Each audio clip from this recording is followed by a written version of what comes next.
Welcome to Miss Mason Explains Descriptive Methods and Correlations. So when we talk about descriptive methods, we're going to be talking about the survey method, case studies, and naturalistic observations. We're also going to talk about correlations today. All right, so we just talked about the basics last class. Now we're going to be talking about the research types. All right, so here we go. So when we're talking about descriptive research, we're going to be talking about the observation of people, systematic, objective observation of people. And the goal of this research type, this research strategy, is to provide a clear, accurate people of people's behaviors, thoughts, and attributes. Okay, and attributes refers to age, gender, income, and other labels that might sort people into categories in our studies. All right, please note that all categories are culturally determined. Okay, so there are three methods of gathering this information that we're going to be talking about. We're going to be talking about the case study, which is observing and gathering information to compile an in-depth study of one individual. Remember, it's one individual. We have the naturalistic observation, and this is where you're going to gather data about a behavior through watching but not intervening. And the last type is surveys and interviews. And this is where you're going to have people report on their own attitudes and behaviors. Okay, so let's talk about the case study. So again, case study is just simply examining one individual in depth. There's a lot of benefits, but there is a danger to this descriptive method. The benefit is that it can be a source of ideas about human nature in general. All right. For example, there's been cases of brain damage that have suggested the function of different parts of the brain. So we have Phineas Gage. The reason why case studies are so important is that we cannot damage someone's brain on purpose. So we are going to study people who have had their brain damaged through accidents or illnesses. Okay, so Phineas Gage, he had a railroad tie that went up his through his jaw into his frontal lobe. And during this accident, when it was removed, so his personality changed. So we learned a lot about how brain damage to the frontal lobe can affect the function of his personality. So we learned that personality, emotions, decision making, they are very much into your frontal lobe. Again, case studies are really important because there's no way we're going to remove someone's frontal lobe. That's unethical. So we're not going to do that. So case studies allow us to learn a lot about human nature by studying this one person. Okay, there is a danger to this. There's overgeneralization. So from this example, she got better after tapping her head. So tapping your head must be the key to better health. Again, overgeneralization. Okay, because again, we don't know. It could be this case for this person, but when we look at another person, it can be totally different. Okay, so that is descriptive method number one, case study. Descriptive method number two is the naturalistic observation. And this is where you are going to just watch. You take notes, but you do not try to change anything. All right. So in this picture, you see this is the naturalistic observant, and they are watching these three kids with this instructor through just a window, okay, through glass. Now the kids don't see the naturalistic observer, but she can take notes and observe what is happening, the natural behavior. Okay, all right. So this method can be used to study more than one individual, and it can really find the truths that can apply to a broader population. So I can tell you that I've experienced the naturalistic observation when my daughter she had a speech delay. And so she went into the room like these little kids, and she was talking with the instructor. And then me and a speech therapist, a speech pathologist, she and I were sit in this room and we were observing my daughter, and that's how we diagnosed her with speech childhood aplasia of speech. And so that's how we found the truth. All right, we figured out what is causing her behavior. All right, you also can see this when they do investigations, because we want to observe the person. We do not want to interfere, so we just observe. Okay, all right, so that's naturalistic observation.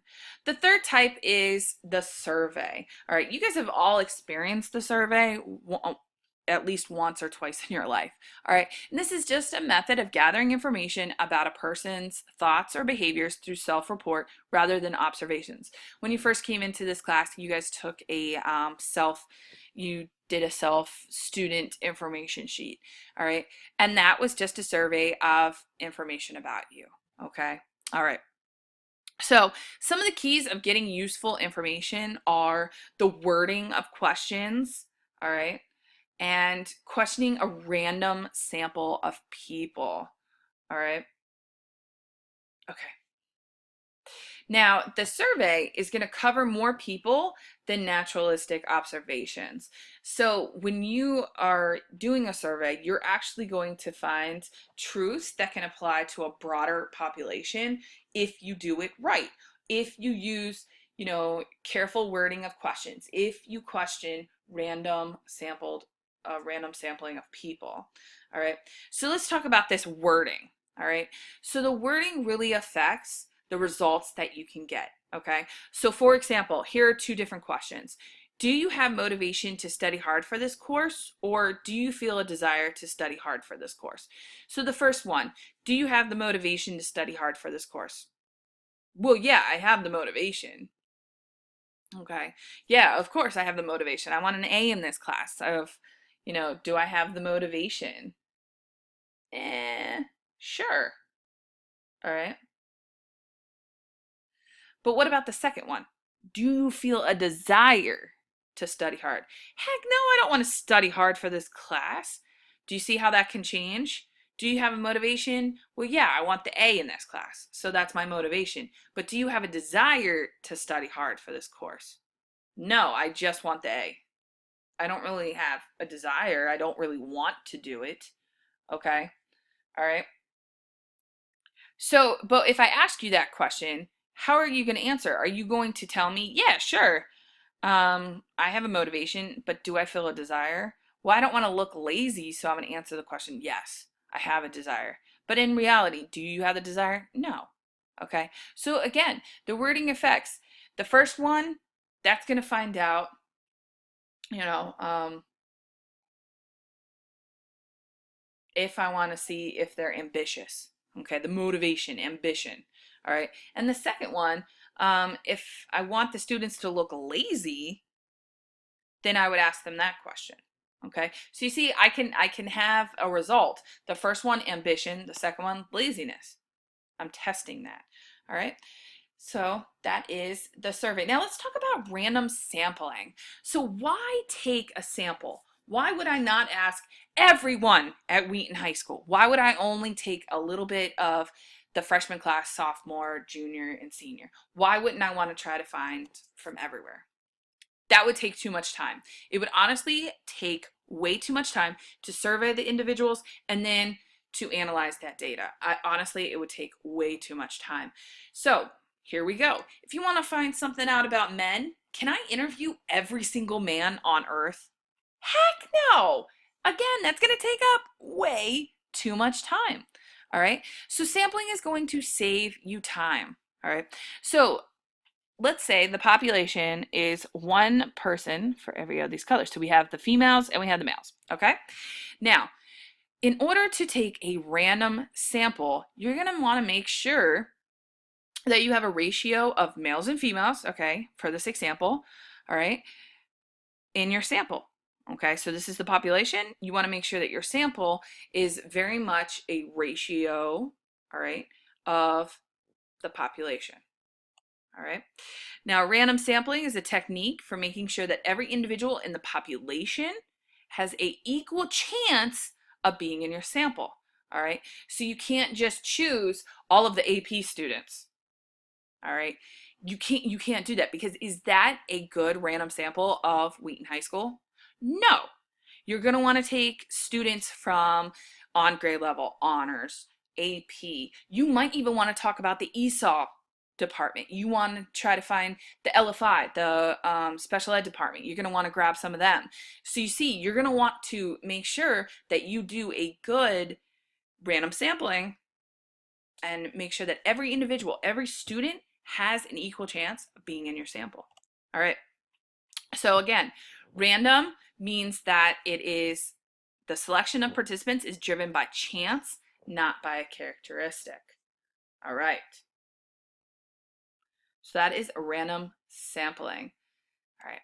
So just to clarify, there are two similar sounding terms. You have random sampling and you have random assignment. Now the difference is that random sampling is how you get a pool of participants that represent the population you're trying to learn about.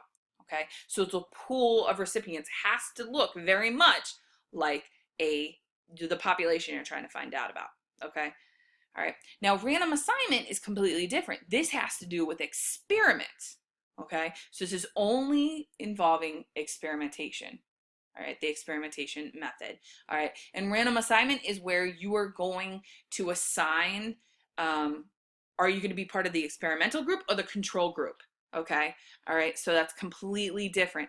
And remember, first you're going to create your random sample, then you are going to randomly assign those people, but only during experiments, only during the experimental method.